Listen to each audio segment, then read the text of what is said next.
Hello everyone, this is a film about self-empowerment, and it's a journey to find the inner self. Now there are many paths, many journeys, but for the last 40 years I've been on a journey and managed to help a lot of people to go within and find their own spirituality. There are many choices and many ways to do this. And I have a family gift, which is, I found out on the family tree, has been brought down. And I never expected it would ever happen for me. But I've helped many, many people over many, many years. And most of the time I've done it voluntary. And my dream is to reach out to people before they become ill as preventative medicine. To try and stop the stress of life, which everybody goes through, the challenges, and we all go on them, the pitfalls and submissions, and life is never an easy journey, and it's certainly not a bowl of cherries. But if we can catch the stress before it manifests physically, and find a way to self-empower through meditation and spiritual healing, these therapies have been around for centuries, they're nothing new. And we're turning back to the old days, to the old ways. And mine is so easy. It's just concentrating on the breath. And anybody can do it. And I work with children. And I work with all people from all backgrounds, from all religions, and it doesn't interfere in any way with anyone's beliefs. Just as there are many ways to meditate, many kinds of spiritual healers around, you will find your own path, your own way, and make your own choices, but this is just an introduction to perhaps a new way of thinking. And to quote Bob Dylan, in one of his songs he says, "I'm going to change my way of thinking and get a different set of rules." And this actually says it all. Now we're not just the physical body, we're mind, body and spirit. And the missing link that medicine is not addressing is the deeper self, the inner self. The part of us we don't recognize, and medicine certainly doesn't include in its remit. It's wonderful with surgery, it's wonderful with drugs and treatment. But years ago, one of my patients called my work a three-legged stool. And she said, "Ruth, there is the medicine, there is the surgery, but the third leg of the stool is the spirit and the soul. And without the spirit and the soul, the stool would fall over." And so we're bringing in a fine-tuned balance of mind, body and spirit. And the spirit is a mysterious word. It means the essence of who we are, the life force, the eternal, infinite part of us that perhaps, maybe I'm wrong, but I feel brought us into this life, has looked after us every step of the way and takes us by the hand when we leave. And certainly animals know all about it, because my little pussycat Joey, who's just about to come on my knee, here he is, he knows all about healing. He knows more about healing than anyone does. And he could tell us, if he could speak, just what it is that he comes to me for. And so children who don't have any idea about religion or beliefs or intellect or concepts accept this. And the joy for me is to work with children.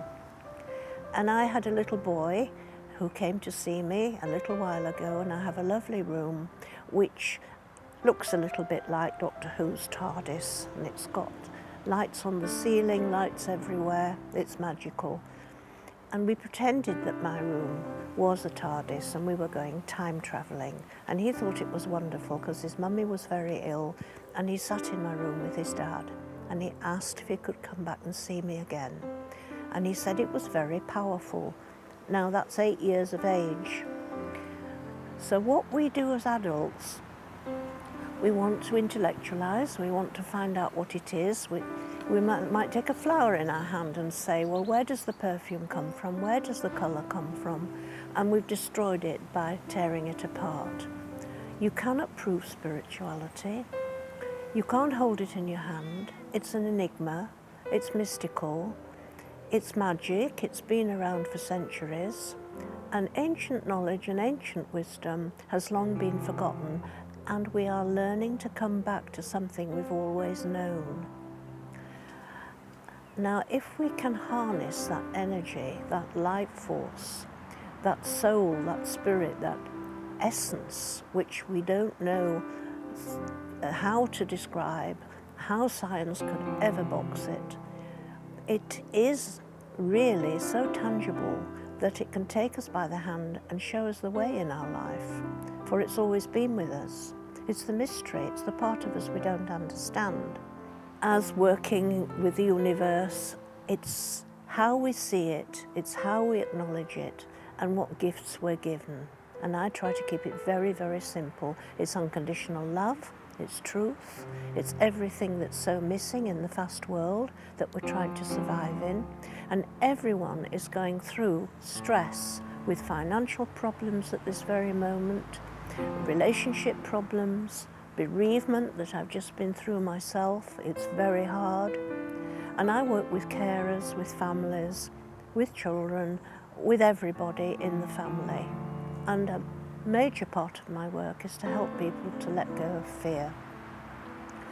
Whether it's treatment they're having, whether it's fear of the unknown, whether it's fear of dying, it's letting go of fear.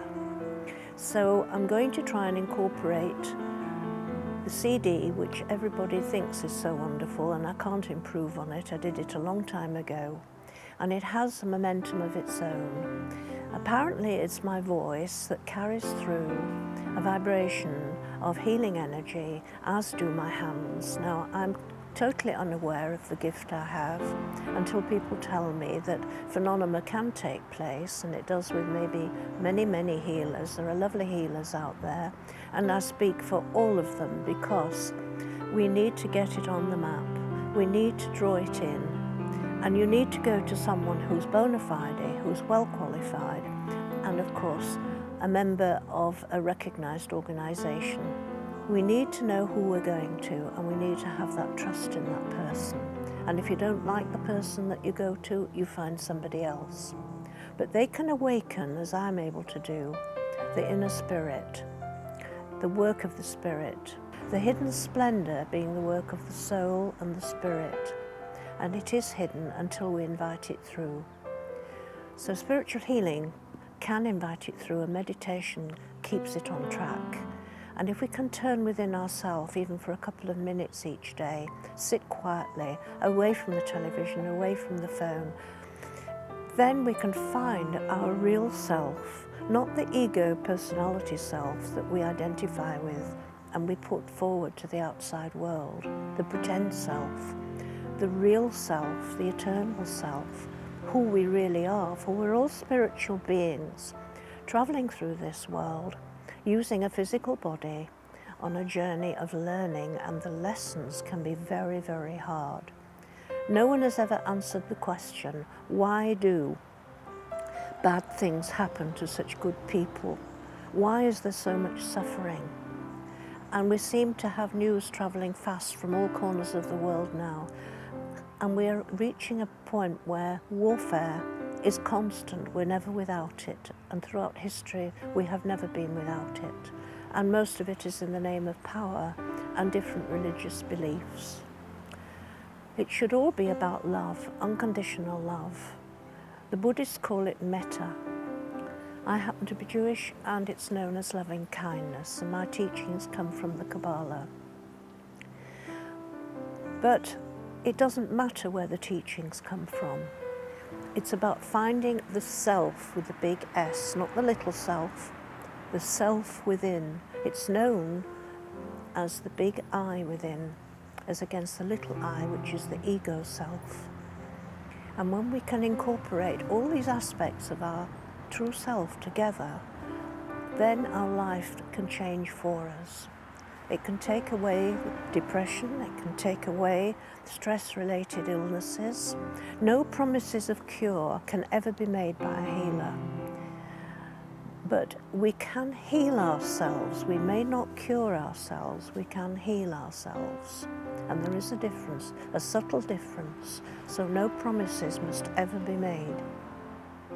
But this teaches us to believe in ourselves, to believe in our own truth and our own ability to pull out from within everything that we need to help us in our life. And it isn't just for being ill. It's to change the pathway that we're on when we're stuck, like we can, analogy, point it towards a needle that's stuck on the old record, and we can move it onto the next track. But we can't move it, and we get stuck, and we feel as though we're absolutely trapped. And this will help us. And sometimes it will bring into our life more than we would ever dream of. Not what we think we need, but what we truly need. So all these years, I'm continuing to learn, and I never stop learning. There's always something new to learn. One can never be complacent on this path. And the journey is so wonderful, and the people that I meet are so grateful. And yet, I struggle in my own life, recently widowed, finding my own problems. And I wonder how I'm able to put through what I do put through and forget the me that I think I am and bring through this wonderful gift. So I want to reach out to everyone who's struggling and say, look, use your breathing. It's a focus. It's so simple. It's breathing in everything positive, constructive, and letting go with the out-breath all negative thinking, all doubts, all worries, all fears. Putting everything negative in a box or in a sack. Put the sack or the box outside the room. Another little exercise you can do is put all those fears and worries in a pink balloon. Take the string in your hand, watch it disappear out of a window until it's a tiny speck in the sky and it's gone. And you feel lighter. It's a journey, a change of direction, a feeling of warmth, of sentience, of comfort. And I hope I've managed to reach through and change someone's life for them, because they don't need to be with you. People find my website, they download my CD across the world from all over, and I'm not physically present. There's something called absent healing, which works like prayer. No one's ever understood how prayer works or proved it, but people have believed in it for centuries. So in absentia, in consciousness, we're there in the same room. And there is no sense of time or space in spirituality. Everything is now. So the point of power in our lives is always now. It wasn't yesterday, because yesterday's gone and we can't change it. Tomorrow nobody knows, and we'll worry, and I do it myself. I'm just as weak and vulnerable as any of you. And we worry about tomorrow, and we waste our energy worrying about it because it may never happen. And we need to have faith in ourselves, and I'm trying to talk to myself about this too, because I go on wobblers just like anybody else. I'm not Superwoman.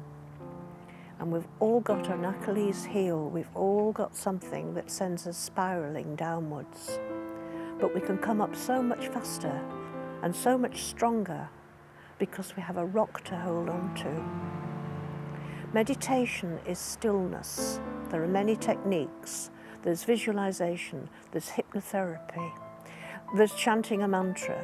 Some of the techniques are very expensive to learn. Some of the journeys are very expensive to go through. This doesn't cost anything. It's just letting go and finding yourself and trusting in yourself, because at the end of the day, you've only got yourself. Everything else is on loan, as from the library. Our friends, our families, our possessions, our houses, we borrow them. And everything has to be put back. And the only thing that's forever is you, is me. Because we are not confined in the physical body. We're all so much more. We are consciousness using this physical body for the time that we're here, for the destiny that's been given to us. Could be a long journey, could be a short journey. Not one of us knows, but we make the best of every day. But when we step out of this body and we reach the next journey, the next part of the journey, we don't need this body anymore, but we're still there. And I've had a lot of proof of survival since my husband passed away, with the same sense of humour that he had while he was here. And at first I thought I was imagining it, but no, I didn't have to go to anybody to tell me. He's there, and he's probably helping me this very moment. So never grieve, never be sad. We all are just temporary beings travelling through. Well, I hope you've enjoyed the film, and I hope you might have gleaned a little bit of understanding about the biggest enigma that possibly ever existed, which is spirituality. So many takes on it, so many beliefs, so many religions, but we don't need religion. We need to find ourselves, and I hope this has helped whoever's watching it to be self-empowered, to find self-fulfillment and inner joy.